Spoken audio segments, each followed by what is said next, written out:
Hello everyone, we are group number 5. Today we are presenting a reusable water bottle and insulated product company based in US, Swell. The company was founded by Sarah Kaus in 2010. Swell was fastest growing woman-owned firm in 2016. Throughout the presentation, me, that is Ronak, Jyotsna and Gaurav will talk about Swell, the challenges, the market segment, the competitor analysis followed by recommendation, and we will wrap up with the conclusion.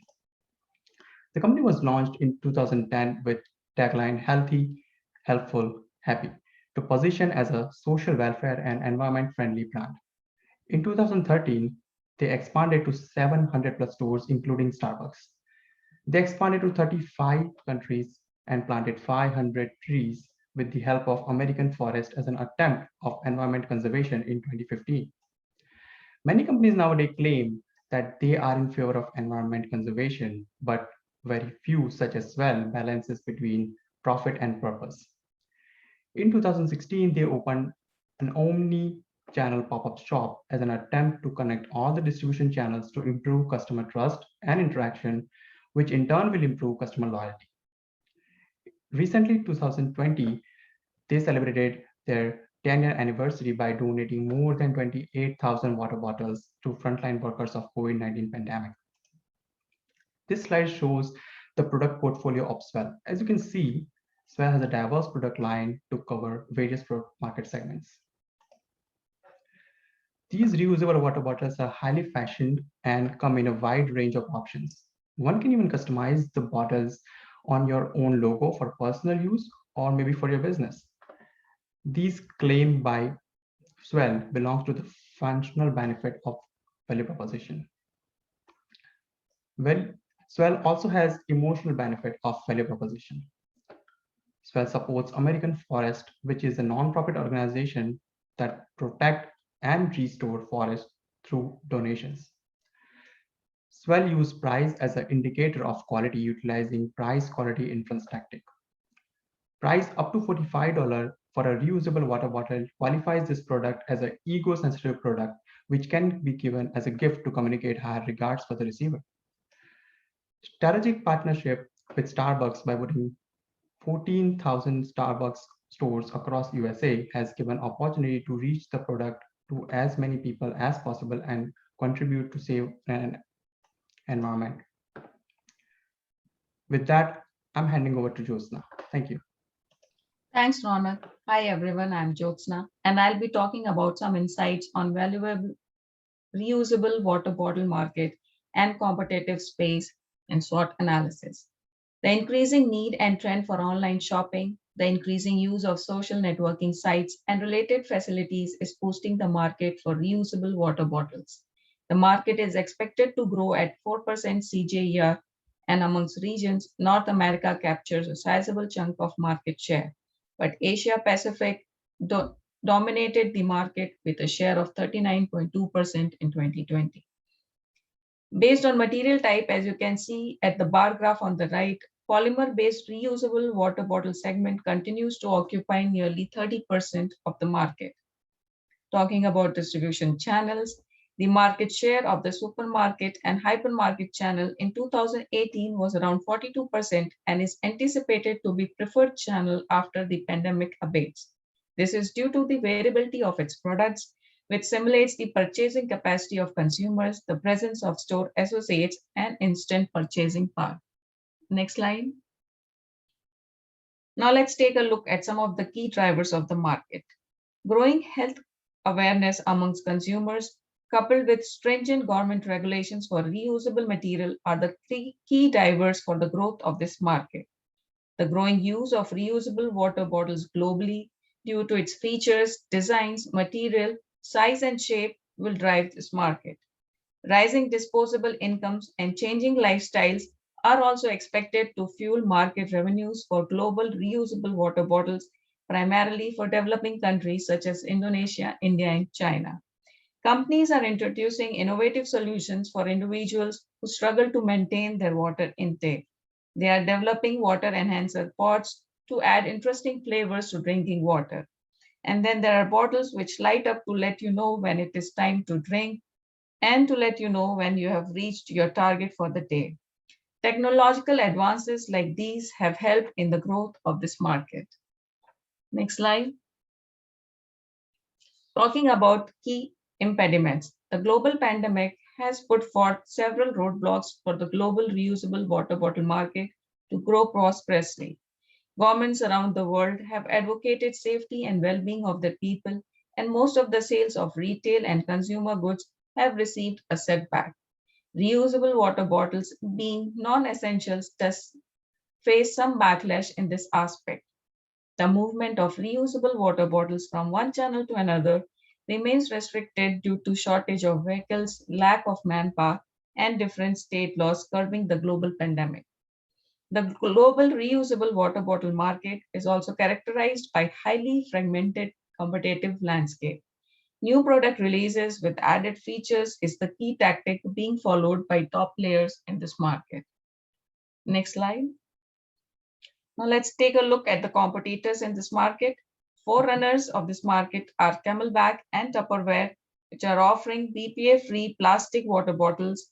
Swell is competing with Brita and Thermos in stainless steel water bottle market.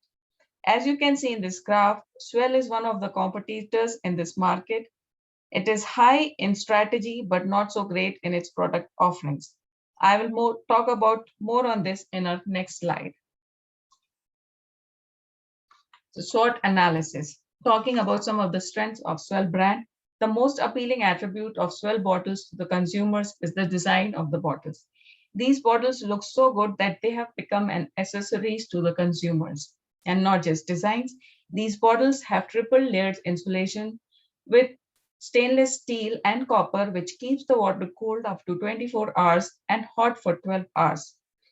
The initial partnership with Starbucks in 2012 gave the needed visibility to this upcoming brand, which helped in the phenomenal growth of this brand.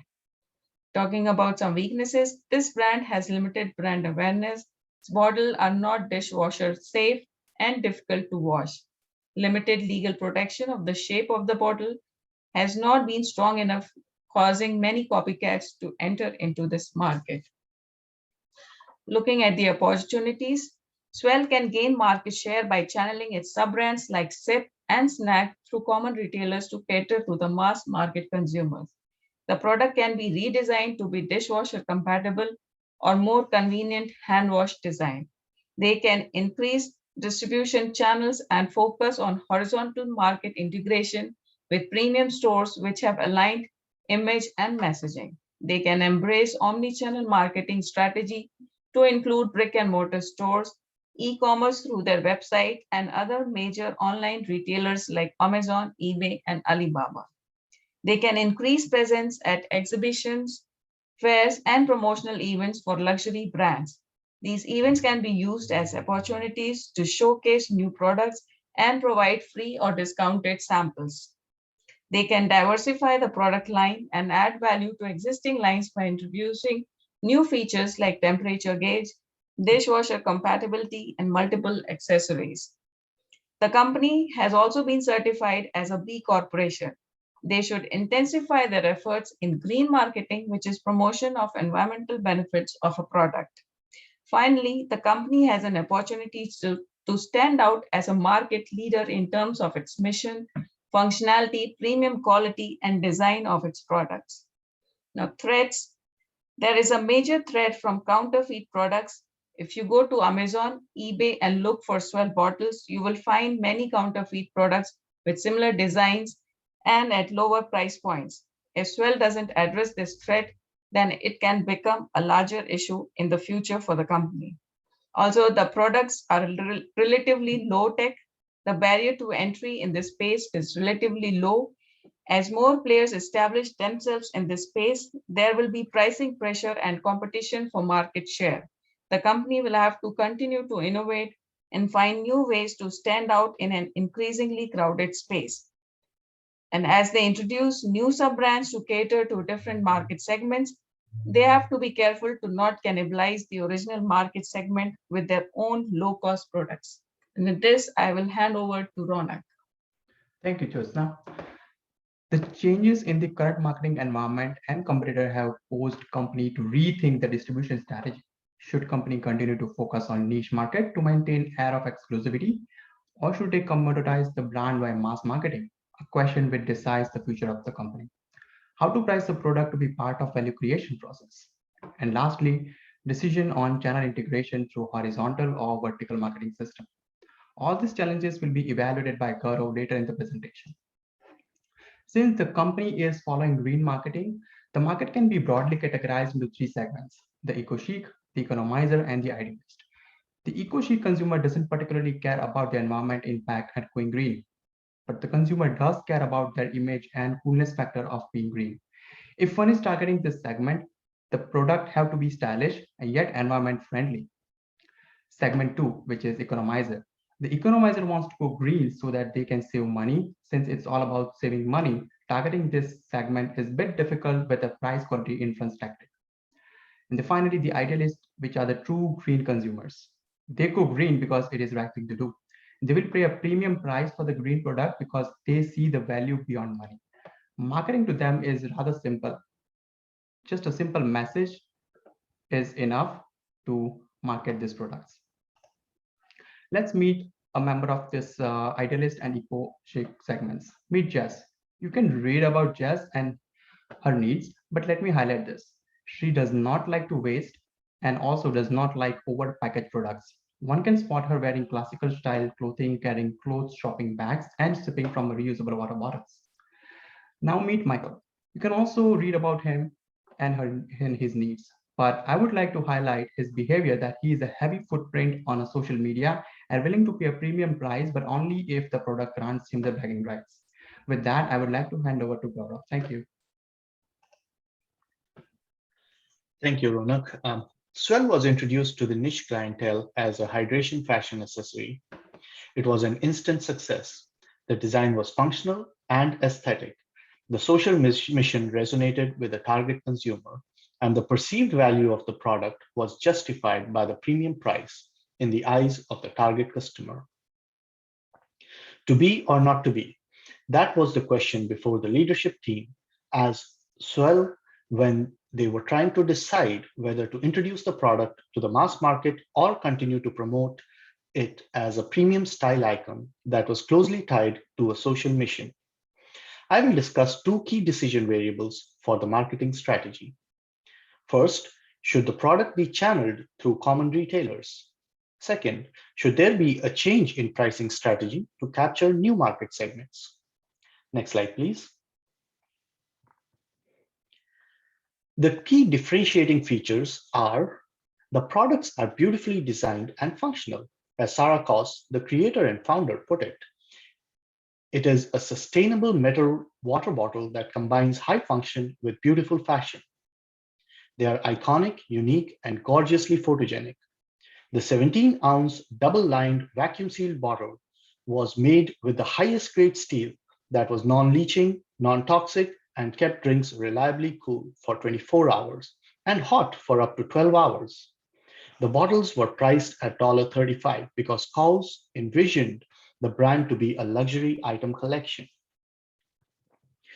To retain the premium image and exclusivity, the bottles were initially sold only through independent fashion boutiques like Pure Yoga, Equinox, Neiman Marcus, Nordstrom, Athletica, and other such stores. The product portfolio was rotated following the same calendar as fashion brands.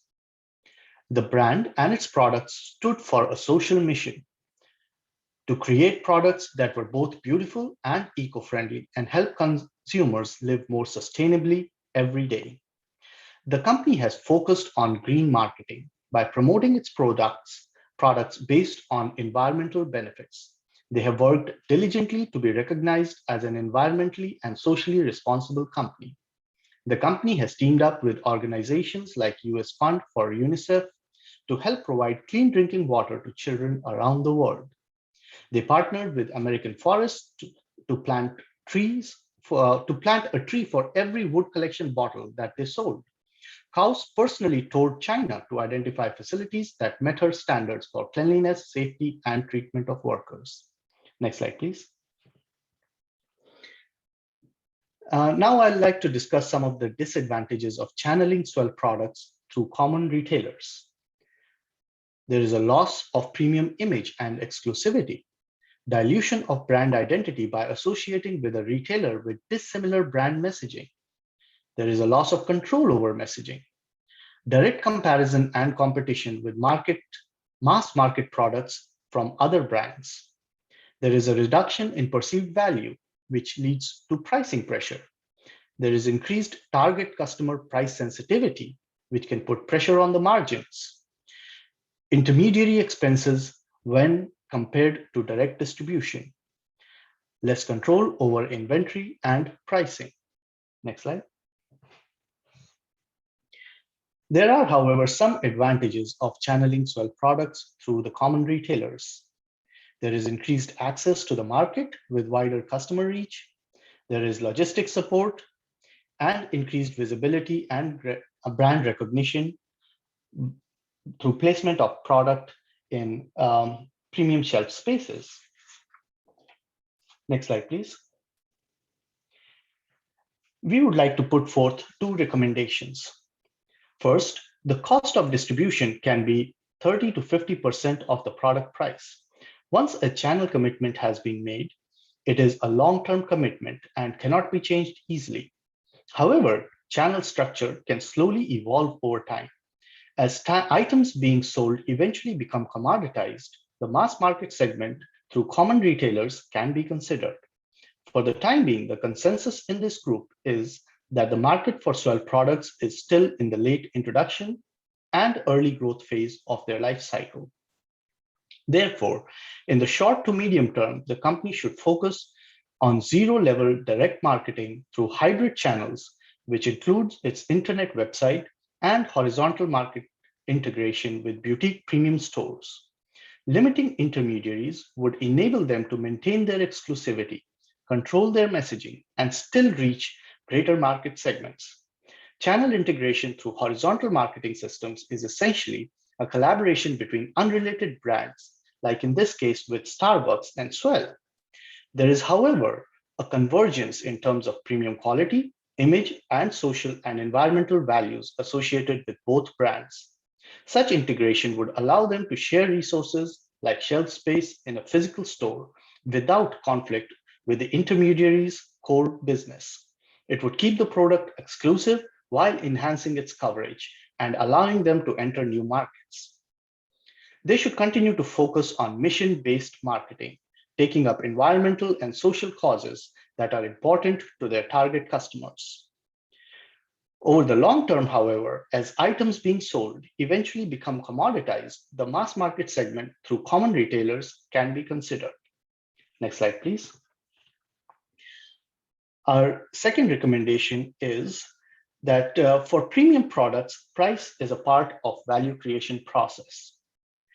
Our group has concluded that the pricing objective for Swell products should be to enhance and maintain product quality, leadership, and exclusivity.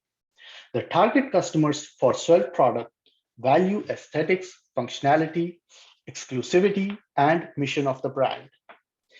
We expect the demand for products to be relatively inelastic to price fluctuations. Therefore, we recommend no change in pricing strategy at this time. Next slide. Here are some of the references, and we look forward to having a vigorous discussion, and we look forward to your comments on Canvas. Again, thank you for your time.